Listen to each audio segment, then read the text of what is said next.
जय हिंद साथियों, स्वागत है आप सभी का आपके अपने YouTube channel AR study zone में। साथियों, आज की इस वीडियो में 100 इंपॉर्टेंट प्रश्न पॉलिटी के डिस्कस करने वाले हैं जो आपके एग्जाम्स में बार बार रिपीट होते हैं। साथियों, जितने भी क्वेश्चन यहाँ पर पूछे जा रहे हैं वो सभी जो है आपके एग्जाम के पॉइंट ऑफ व्यू से बहुत ही इंपॉर्टेंट होने वाले।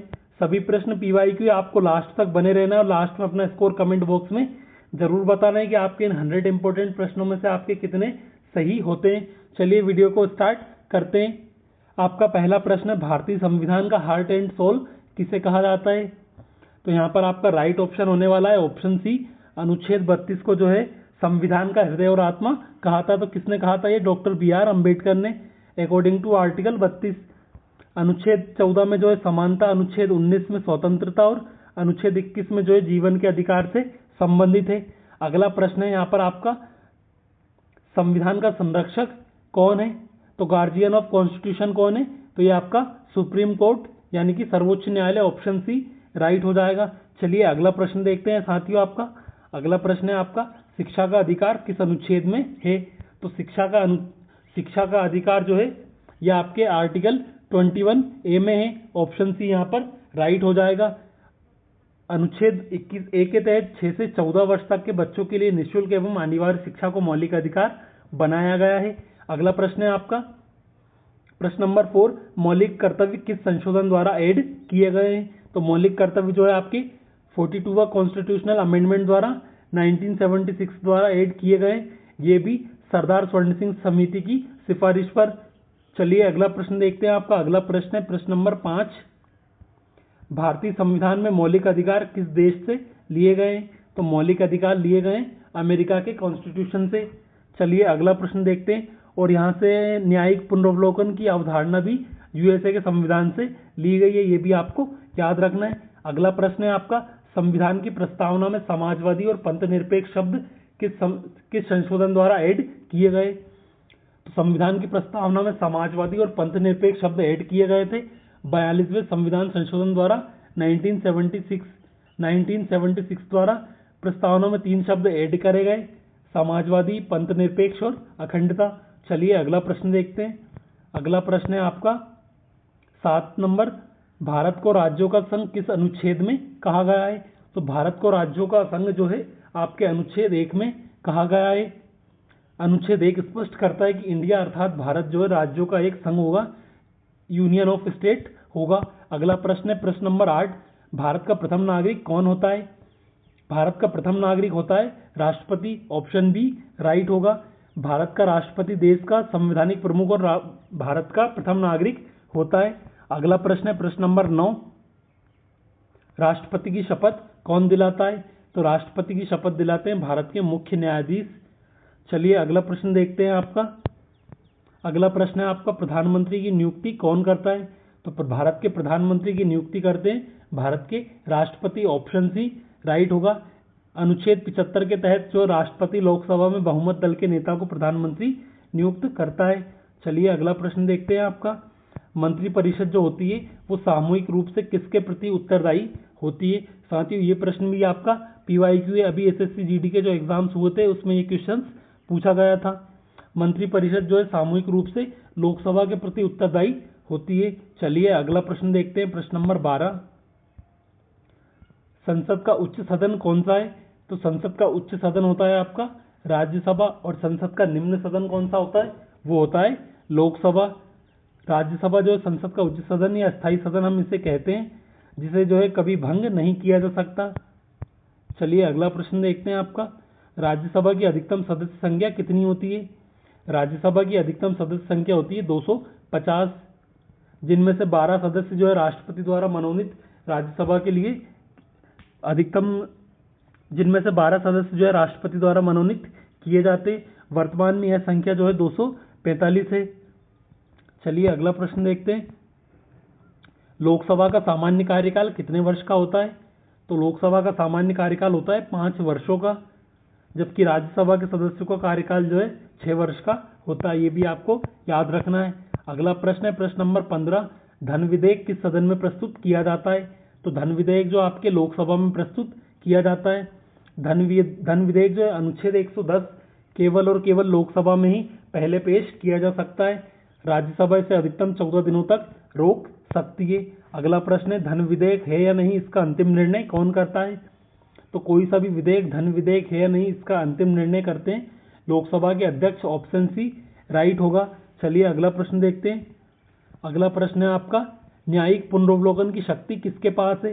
तो न्यायिक पुनरावलोकन की शक्ति जो है न्यायपालिका के पास है। ऑप्शन सी राइट होगा। चलिए अगला प्रश्न देखते हैं। साथियों, अगर आप लोगों को वीडियो पसंद आ रहा हो तो वीडियो को लाइक कीजिए और चैनल को सब्सक्राइब कीजिए और कमेंट बॉक्स में अपना स्कोर कमेंट जरूर करें। अगला प्रश्न है, मूल संरचना सिद्धांत किस मामले से जुड़ा है?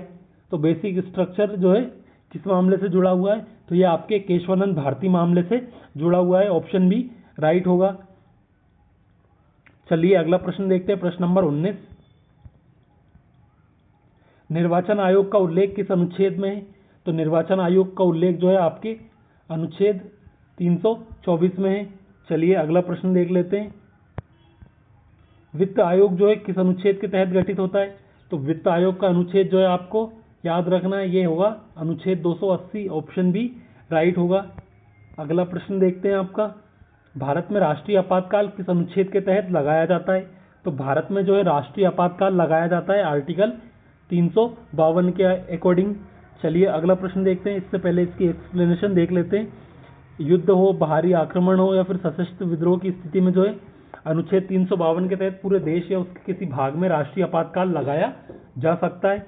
चलिए अगला प्रश्न देखते हैं। प्रश्न नंबर 22, राष्ट्रपति शासन जो है किस अनुच्छेद के अंतर्गत लगाया जाता है? तो राष्ट्रपति शासन लगाया जाता है according to article 356। Option B right होगा, अनुच्छेद 356 के तहत। चलिए और इसकी एक्सप्लेनेशन देख लेते हैं कि यदि किसी राज्य का संवैधानिक तंत्र विफल हो जाता है तो इस स्थिति में राज्यपाल की रिपोर्ट पर जो है राष्ट्रपति अनुच्छेद 356 के तहत वहां राष्ट्रपति शासन लागू करते हैं। अगला प्रश्न है आपका 23, वित्तीय आपातकाल किस अनुच्छेद में वर्णित है? तो वित्तीय आपातकाल जो है आपके अनुच्छेद 360 में वर्णित है। और आपको ध्यान रखना है कि अभी तक जो है भारत में एक बार भी वित्तीय आपातकाल नहीं लगा है। किसी राज्य का राज्यपाल किसके द्वारा नियुक्त किया जाता है? तो किसी राज्य का राज्यपाल जो है भारत के राष्ट्रपति जी द्वारा नियुक्त किया जाता है। चलिए अगला प्रश्न देखते हैं। राज्यपाल का सामान्य कार्यकाल कितना होता है? तो राज्यपाल का जो है टर्न होता है वो होता है आपका ऑप्शन बी 5 वर्ष तक इनका कार्यकाल होता है। चलिए अगला प्रश्न देखते हैं। राष्ट्रपति जी जो है ना अवधि से पहले भी पद से हटा सकते हैं या फिर इनका स्थान बदल सकते हैं, स्थानांतरित कर सकते हैं। तो राज्य का वास्तविक कार्यपालिका प्रमुख कौन होता है? तो राज्य का वास्तविक कार्यपालिका प्रमुख होते हैं उस स्टेट के chief minister. Option B right होगा। चलिए अगला प्रश्न देखते हैं। भारत का नियंत्रक एवं महालेखा परीक्षक सीएजी किसके खातों की जांच करता है? आप लोगों को कमेंट बॉक्स में सीएजी का फुल फॉर्म बताना है कि सीएजी का फुल फॉर्म क्या है। तो ये किसके खातों की जांच करता है? तो केंद्र एवं राज्य दोनों के खातों की जांच कर सकता है। भारत के प्राप्तियों और व्यय का ऑडिट लेखा परीक्षक के कारण करने के लिए है जिम्मेदार होता है। अगला प्रश्न है, सीएजी का उल्लेख किस अनुच्छेद में है? तो सीएजी का उल्लेख जो है आर्टिकल अनुच्छेद 148 में है। चलिए अगला प्रश्न देखते हैं आपका। अगला प्रश्न है प्रश्न नंबर 29, भारत का महान्यायवादी किसके द्वारा नियुक्त किया जाता है? तो भारत के अटॉर्नी जनरल जो है किसके द्वारा नियुक्त किए जाते हैं? तो ये भारत के राष्ट्रपति जी द्वारा नियुक्त किए जाते हैं। अगला प्रश्न देखते हैं आपका। अगला प्रश्न है यहाँ पर, भारत के महाधिवक्ता जिन्हें हम एडवोकेट जनरल कहते हैं इनका उल्लेख किस अनुच्छेद में है? तो भारत के महाधिवक्ता जो है अनुच्छेद 165 इससे संबंधित है। चलिए अगला प्रश्न देखते हैं आपका। अगला प्रश्न होने वाला है 32, संघ लोक सेवा आयोग जिसे हम यूपीएससी कहते हैं इसका उल्लेख किस अनुच्छेद में है? तो यूपीएससी का उल्लेख जो है आपके ऑप्शन बी अनुच्छेद 315 में है। चलिए अगला प्रश्न देखते हैं। अगला प्रश्न है आपका 33, यूपीएससी के अध्यक्ष एवं सदस्यों की नियुक्ति कौन करता है? तो यूपीएससी के अध्यक्ष एवं सदस्यों की नियुक्ति करते हैं भारत के राष्ट्रपति। ऑप्शन सी राइट होगा। चलिए अगला प्रश्न देखते हैं। अगला प्रश्न है, पंचायती राज व्यवस्था किस संशोधन द्वारा ऐड की गई या लागू की गई? तो पंचायती राज व्यवस्था जो है आपके 73वें कॉन्स्टिट्यूशनल अमेंडमेंट 1992 द्वारा लागू की गई थी। चलिए अगला प्रश्न देखते हैं। नगर निकायों से संबंधित संशोधन कौन सा है? तो नगर निकायों से संबंधित संशोधन जो है आपका 74वां कॉन्स्टिट्यूशनल अमेंडमेंट 1992 द्वारा स्थानीय निकायों, नगर पालिकाओं, नगर निगमों को संवैधानिक दर्जा दिया गया और 12वीं अनुसूची ऐड की गई। अगला प्रश्न है आपका 36, मतदान की आयु को जो है 21 वर्ष से हटाकर 18 वर्ष किस संशोधन द्वारा किया गया? तो ये किया गया 61वां कॉन्स्टिट्यूशनल अमेंडमेंट 1989 द्वारा लोकसभा और राज्य विधानसभा चुनावों में मतदान की न्यूनतम आयु 21 वर्ष से घटाकर 18 वर्ष कर दी गई। अगला प्रश्न है आपका 37, दल बदल विरोधी कानून किस संशोधन द्वारा जोड़े गए? तो दल बदल विरोधी कानून जो है आपके 52वें कॉन्स्टिट्यूशनल अमेंडमेंट 1985 के द्वारा जोड़े गए और राजनीतिक दल बदल पर रोक लगाने के लिए जो है संविधान में 10वीं अनुसूची जोड़ी गई। तो शिक्षा का अधिकार किस संशोधन द्वारा जोड़ा गया? तो शिक्षा का अधिकार जो है आपके 86वें कॉन्स्टिट्यूशनल अमेंडमेंट द्वारा ऐड किया गया 2002 द्वारा। शिक्षा को प्राथमिक मौलिक अधिकार जो है अनुच्छेद 21 से और मौलिक 11वां जो है मौलिक कर्तव्य बनाया गया। अगला प्रश्न है आपका 40, भारतीय संविधान में संशोधन की प्रक्रिया किस अनुच्छेद में दी गई है? तो भारतीय संविधान में संशोधन की प्रक्रिया जो है अनुच्छेद 368 में दी गई है। चलिए अगला प्रश्न देखते हैं आपका, संविधान सभा के स्थायी अध्यक्ष कौन थे? तो संविधान सभा के स्थायी अध्यक्ष थे डॉक्टर राजेंद्र प्रसाद। स्थायी अध्यक्ष डॉक्टर राजेंद्र प्रसाद थे और अस्थायी अध्यक्ष थे वो थे डॉक्टर सच्चिदानंद सिन्हा। चलिए अगला प्रश्न देखते हैं, भारतीय संविधान में मौलिक अधिकार किस भाग में वर्णित है? तो मौलिक अधिकार जो है भाग 3 में वर्णित है। आर्टिकल कितने आर्टिकल है? 12 से 35। चलिए अगला प्रश्न देखते हैं आपका, राज्य के नीति निर्देशक तत्व जो है डीपीएसपी किस भाग में है? तो डीपीएसपी का फुल फॉर्म होगा साथियों, वो है डीपीएसपी का direct principle of state policy. चलिए अगला प्रश्न देखते हैं, ये है आपके भाग 4 में, आर्टिकल ये है आपके 36 से 51। चलिए अगला प्रश्न देख लेते हैं आपका, अगला प्रश्न है 43, मौलिक कर्तव्य किस भाग में वर्णित है? तो मौलिक कर्तव्य जो आपके भाग 4A में है, मूल संविधान में यह नहीं थे। 42वें संविधान संशोधन द्वारा भाग 4 के बाद भाग 4A अनुच्छेद 51A को जोड़कर शामिल किया गया। अगला प्रश्न है आपका 44, वर्तमान में मौलिक कर्तव्यों की संख्या कितनी है? तो वर्तमान में मौलिक कर्तव्य जो है आपके 11 है। ऑप्शन बी यहाँ पर आपका राइट होगा। चलिए अगला प्रश्न देखते हैं, अगला प्रश्न है आपका 45, समानता का अधिकार किस अनुच्छेद से प्रारंभ होता है? तो समानता का अधिकार जो है आपके अनुच्छेद 14 से प्रारंभ होता है। ऑप्शन ए राइट होगा। चलिए अगला प्रश्न देखते हैं, समानता का अधिकार जो है अनुच्छेद 14 से 18 तक विस्तृत है, जिसमें अनुच्छेद 14 जो है विधि के समक्ष समानता की बात करता है। अगला प्रश्न है, अस्पृश्यता का अंत किस अनुच्छेद में किया गया है? तो अस्पृश्यता का अंत जो है आपके अनुच्छेद 17 में है। चलिए अगला प्रश्न देखते हैं, अगला प्रश्न है आपका प्रश्न नंबर 47, उपाधियों का अंत टाइटल का एंड किस अनुच्छेद में किया गया है? तो उपाधियों का अंत जो है आपका आर्टिकल 18 में किया गया है। सेना और शिक्षा संबंधित सम्मानों को छोड़कर राज्य द्वारा किसी भी प्रकार की सामंतवादी उपाधि दिए जाने पर अनुच्छेद 18 रोक लगाता है। अगला प्रश्न है प्रश्न नंबर 48, स्वतंत्रता का अधिकार किस अनुच्छेद में दिया गया है? तो स्वतंत्रता का अधिकार जो है आपके अनुच्छेद 19 में दिया गया है। चलिए अगला प्रश्न देखते हैं, प्रश्न नंबर 49, जीवन एवं व्यक्तिगत स्वतंत्रता का अधिकार किस अनुच्छेद में है? तो जीवन एवं व्यक्तिगत स्वतंत्रता का अधिकार जो है आपके आर्टिकल 21 में है। आर्टिकल 21 गारंटी देता है कि किसी भी व्यक्ति को उसके जीवन या व्यक्तिगत स्वतंत्रता से विधि द्वारा स्थापित प्रक्रिया के बिना वंचित नहीं किया जाएगा। अगला प्रश्न देखते हैं, आपका अगला प्रश्न होने वाला है 50, भाषा का अधिकार किस अनुच्छेद में है? शिक्षा का अधिकार किस अनुच्छेद में? तो शिक्षा का अधिकार जो है आपके अनुच्छेद 21A में है। ऑप्शन बी आपका राइट होगा। चलिए अगला प्रश्न देखते हैं, अगला प्रश्न है आपका 51, संवैधानिक उपचारों का अधिकार किस अनुच्छेद में है? तो संवैधानिक उपचार का अधिकार जो है आपके आर्टिकल 32 में है। यदि किसी नागरिक के मौलिक अधिकारों का हनन होता है तो वह अनुच्छेद 32 के तहत सीधे सर्वोच्च न्यायालय की शरण ले सकता है। प्रश्न नंबर यहाँ पर 52 आपका, मौलिक अधिकारों का रक्षक कौन होता है? तो मौलिक अधिकारों का रक्षक होता है सर्वोच्च न्यायालय, ऑप्शन सी राइट होगा। अनुच्छेद 32 और अनुच्छेद 226 के तहत न्यायपालिका, सुप्रीम कोर्ट और हाई कोर्ट को मौलिक अधिकारों का रक्षक और गारंटर माना गया है।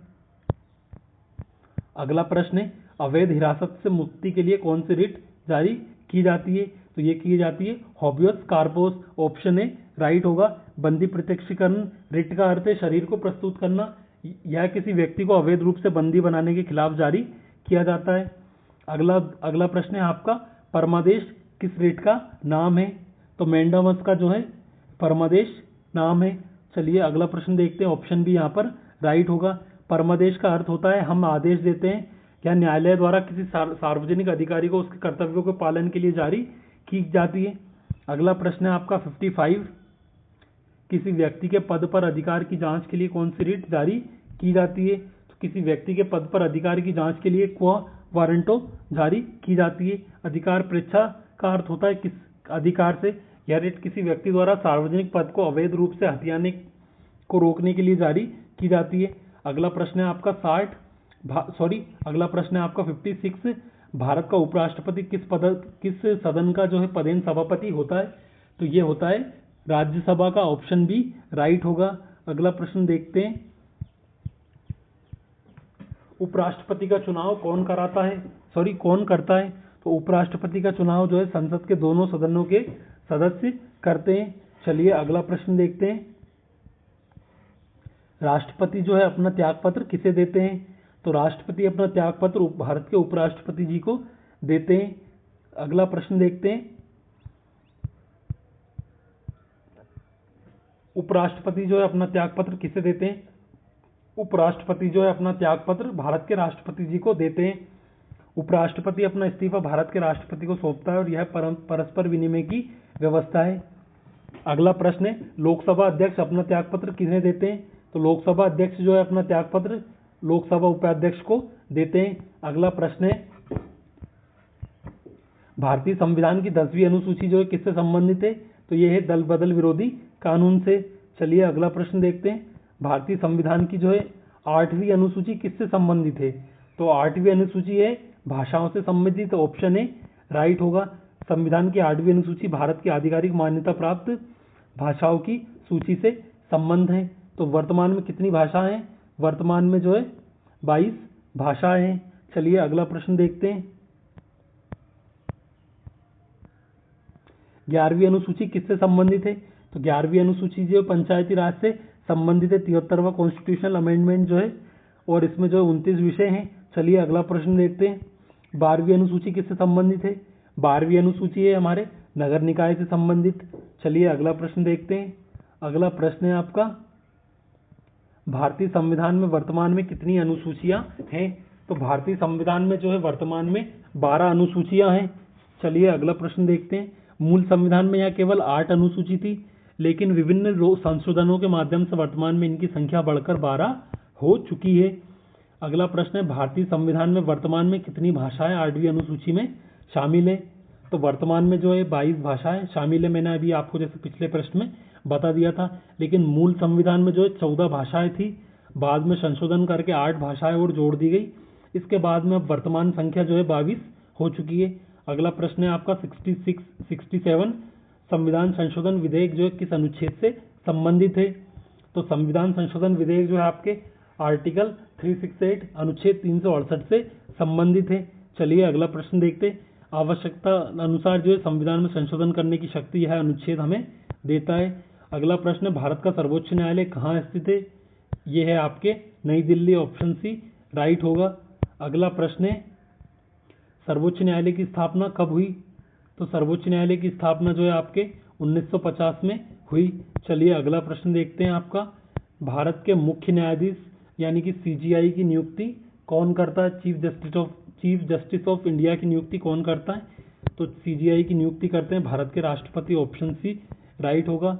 अगला प्रश्न है 71, उच्च न्यायालय के न्यायाधीशों की नियुक्ति कौन करते हैं? तो उच्च न्यायालय के न्यायाधीशों की नियुक्ति जो है भारत के राष्ट्रपति करते हैं। अगला प्रश्न है, भारत का नागरिकता संबंधी प्रावधान भारत संविधान के जो है यहाँ पर भारत का नागरिकता संबंधी प्रावधान संविधान के किस भाग में है? तो नागरिकता से संबंधित भाग है भाग 2 और अनुच्छेद है आपके यहाँ पर 5 से 11। चलिए अगला प्रश्न देखते हैं। अगला प्रश्न होने वाला है 73। संविधान के प्रारंभ में नागरिकता संबंधी अनुच्छेद कौन से? 5 से 11। यह अभी आपको मैंने बता ही दिया लास्ट क्वेश्चन में। अगला प्रश्न देखते हैं। भारत में एकल नागरिकता की सिंगल सिटीजनशिप की व्यवस्था किस देश से की गई है या फिर ली गई है? यह आपके ब्रिटेन से ली गई है। चलिए अगला प्रश्न देखते हैं। अगला प्रश्न है भारतीय संविधान में संसदीय शासन प्रणाली किस देश से ली गई है? तो भारतीय संविधान में जो संसदीय शासन प्रणाली आपके ब्रिटेन के कॉन्स्टिट्यूशन से ली गई है। चलिए अगला प्रश्न देख लेते हैं। अगला प्रश्न है आपका नीति निर्देशक तत्व डीपीएसपी किस देश के संविधान से लिए गए हैं? तो डीपीएसपी लिए गए हैं आपके आयरलैंड के संविधान से। ऑप्शन बी राइट होगा। अगला प्रश्न है आपका मौलिक कर्तव्यों की प्रेरणा किस देश से ली गई है? तो मौलिक कर्तव्यों की प्रेरणा जो है आपके ऑप्शन सी रूस, जिसे हम पूर्व सोवियत संघ भी कहते हैं, इससे ली गई है मौलिक कर्तव्य। अगला प्रश्न देख लेते हैं आपके। अगला प्रश्न है 78। भारतीय संविधान का कौन सा भाग भारत का मैग्ना कार्टा कहलाता है? तो मौलिक अधिकार जो है भारत का मैग्ना कार्टा कहलाता है। चलिए अगला प्रश्न देखते हैं। इससे पहले एक्सप्लेनेशन थोड़ी सी देख लेते हैं। भाग 3 में जो है नागरिकों के बुनियादी अधिकारों की व्यापक और विस्तृत चर्चा होने के कारण इसे भारत का मैग्ना कार्टा कहा जाता है। अगला प्रश्न है आपका 79। निर्वाचन आयोग एक निकाय है? तो निर्वाचन आयोग जो है आपका एक निर्वाचन आयोग जो एक कॉन्स्टिट्यूशनल बॉडी है। संविधान के मूल अनुच्छेदों में जिनका उल्लेख होता है उन्हें हम संवैधानिक निकाय कहते हैं। जिस निकाय या संस्था का उल्लेख संविधान के मूल अनुच्छेदों में होता है उसे हम जो है कॉन्स्टिट्यूशनल बॉडी कहते हैं। अगला प्रश्न है आपका प्रश्न नंबर 80। भारत का पहला आम चुनाव कब हुआ था? तो भारत का पहला आम चुनाव जो है आपके 1951-52 में हुआ था। चलिए अगला प्रश्न देखते हैं आपका भारतीय संविधान की प्रारूप समिति के अध्यक्ष कौन थे? तो ये थे आपके doctor B R. Ambedkar. Option C right होने वाला है। Question number 82। संविधान सभा के संवैधानिक सलाहकार कौन थे? तो ये सर बी.एन. राव थे। चलिए अगला प्रश्न देखते हैं। साथियों अगर आप लोगों ने अभी तक वीडियो को लाइक नहीं करा है तो प्लीज़ वीडियो को लाइक कर दीजिए और चैनल को सब्सक्राइब कर लीजिए। और आपके कितने प्रश्न लगभग सही होते हैं इन 100 प्रश्नों में से तो आप वीडियो में कमेंट करके ज़रूर बताइएगा। अगर आपका कोई डाउट हो या फिर नेक्स्ट वीडियो किस टॉपिक पर चाहिए तो कमेंट बॉक्स में प्लीज़ हमें ज़रूर बताएं। अगला प्रश्न देख लेते हैं। इन्होंने जो है संविधान का प्रारंभिक ढांचा इन्होंने तैयार करा था सर बी.एन. राव ने। चलिए अगला प्रश्न देखते हैं। उद्देश्य प्रस्ताव किसने प्रस्तुत किया? तो उद्देश्य प्रस्ताव पेश किया था जवाहरलाल नेहरू जी ने। ऑप्शन बी राइट होगा। चलिए अगला प्रश्न देखते हैं। 13 दिसंबर 1946 को पंडित जवाहरलाल नेहरू ने कॉन्स्टिट्यूशनल असेंबली में जो ऐतिहासिक उद्देश्य प्रस्ताव पेश किया जो बाद में संविधान की प्रस्तावना बना। अगला प्रश्न है आपका 84। भारतीय संविधान को कब अंगीकृत किया गया? तो भारतीय संविधान को जो है अंगीकृत किया गया 26 नवंबर 1949 को। चलिए अगला प्रश्न देखते हैं। प्रश्न नंबर 85 होने वाला है आपका भारतीय संविधान लागू कब हुआ? ये आप सभी को पता ही होगा। भारतीय संविधान 26 जनवरी 1950 को लागू हुआ। चलो अगला प्रश्न देख लेते हैं। भारतीय संविधान को बनने में कितना समय लगा? ये भी इजी क्वेश्चन है। 2 वर्ष 11 माह और 18 दिन का समय लगा था। अगला प्रश्न है आपका भारतीय संविधान जो है विश्व का सबसे बड़ा संविधान जो है ये हमारे भारत का संविधान जो है सबसे बड़ा लिखित संविधान है विश्व का। चलिए अगला प्रश्न देखते हैं। प्रश्न नंबर 88। संविधान दिवस कब मनाते हैं? तो संविधान दिवस जो है हम 26 नवंबर को मनाते हैं। 26 नवंबर 1949 को जो है संविधान अपनाए जाने के ऐतिहासिक दिन को महत्व को बढ़ावा देने के लिए हर साल देश में कॉन्स्टिट्यूशनल डे मनाया जाता है। अगला प्रश्न है आपका 89। राष्ट्रपति के चुनाव से संबंधित विवादों का निर्णय कौन करता है? तो राष्ट्रपति के चुनाव से संबंधित विवादों का निर्णय जो है सर्वोच्च न्यायालय करता है, चाहे वो राष्ट्रपति जो हो चाहे या फिर उपराष्ट्रपति। चलिए अगला प्रश्न देखते हैं। According to article 71। अगला प्रश्न देखते हैं। राष्ट्रपति को हटाने की प्रक्रिया क्या कहलाती है? तो राष्ट्रपति को हटाने की प्रक्रिया कहलाती है महाभियोग। ऑप्शन सी राइट होगा, आर्टिकल 61। चलिए अगला प्रश्न देखते हैं आपका। और जो है राष्ट्रपति पर संसद के किसी भी सदन में जो है महाभियोग चलाया जा सकता है, चाहे लोकसभा हो या राज्यसभा। अगला प्रश्न है उपराष्ट्रपति को हटाने का प्रावधान किस सदन में शुरू होता है? तो उपराष्ट्रपति को हटाने का प्रस्ताव जो है केवल राज्यसभा में शुरू होता है। राष्ट्रपति क्योंकि राज्यसभा का पदेन सभापति होता है, इसलिए उन्हें हटाने का संकल्प केवल राज्यसभा में पेश किया जा सकता है, जिसमें लोकसभा की सहमति भी जरूरी है। अगला प्रश्न है लोकसभा के प्रथम अध्यक्ष जीवी मावलंकर थे। इनका फुल नेम है गणेश वासुदेव मावलंकर। स्वतंत्र भारत की पहली लोकसभा के प्रथम अध्यक्ष थे। अगला प्रश्न है आपका 93, लोकसभा का कोरम कुल सदस्यों का कितना होता है? तो लोकसभा का कोरम जो है कुल सदस्यों का 1/10 होता है। सदन की कार्यवाही चलाने के लिए आवश्यक न्यूनतम उपस्थिति गणपूर्ति या कोरम होती है, कुल सदस्य संख्या का 1/10वां भाग होती है। अगला प्रश्न है 94, भारत का राष्ट्रीय मतदाता दिवस कब मनाया जाता है? तो ये मनाया जाता है 25 जनवरी को। चलिए अगला प्रश्न देख लेते हैं आपका। अगला प्रश्न है आपका 95, भारत के प्रथम मुख्य चुनाव आयुक्त कौन थे? तो भारत के प्रथम मुख्य चुनाव आयुक्त थे Sukumar Sen, option B right होगा। अगला प्रश्न देख लेते हैं आपका। अगला प्रश्न होने वाला है 96, भारत में मतदान का अधिकार किस प्रकार का अधिकार है? तो भारत में मतदान का अधिकार जो है आपका वैधानिक कानूनी अधिकार है। चलिए अगला प्रश्न देख लेते हैं आपका। संपत्ति का अधिकार वर्तमान में क्या है? संपत्ति का अधिकार जो है कानूनी अधिकार, लीगली 44वें संविधान संशोधन द्वारा संपत्ति के अधिकार को जो है मौलिक अधिकारों की सूची से हटाकर जो है आर्टिकल 301 के तहत सामान्य कानूनी अधिकार बना दिया गया है। अगला प्रश्न है 98, भारतीय संविधान में समाजवादी शब्द किस संशोधन द्वारा ऐड या जोड़ा गया? तो भारतीय संविधान में समाजवादी शब्द जो है 42वें कॉन्स्टिट्यूशनल अमेंडमेंट द्वारा ऐड किया गया है। भारतीय राज्य व्यवस्था को समाजवादी प्रकृति का घोषित किया गया है। अगला प्रश्न है आपका 99, भारतीय संविधान में पंथ निरपेक्ष शब्द किस संविधान संशोधन द्वारा जोड़ा गया? तो भारतीय संविधान में पंथ निरपेक्ष शब्द जो है 42वें संविधान संशोधन द्वारा ऐड किया गया है। अगला प्रश्न होने वाला है आपका भारतीय संविधान की आत्मा किसे कहा गया है? तो भारतीय संविधान की आत्मा जो है प्रस्तावना को कहा गया है, ऑप्शन सी आपका राइट हो जाएगा। सामान्य तौर पर प्रस्तावना को संविधान की कुंजी या संविधान की आत्मा कहा गया है, क्योंकि इसमें पूरे संविधान का दर्शन और निचोड़ छिपा है। चलिए अगला प्रश्न देखते हैं। यदि डॉक्टर अंबेडकर के अनुसार पूछा जाए तो तब अनुच्छेद 32 यहाँ पर होगा। चलिए दोस्तों वीडियो को यहीं पर हम एंड करते हैं।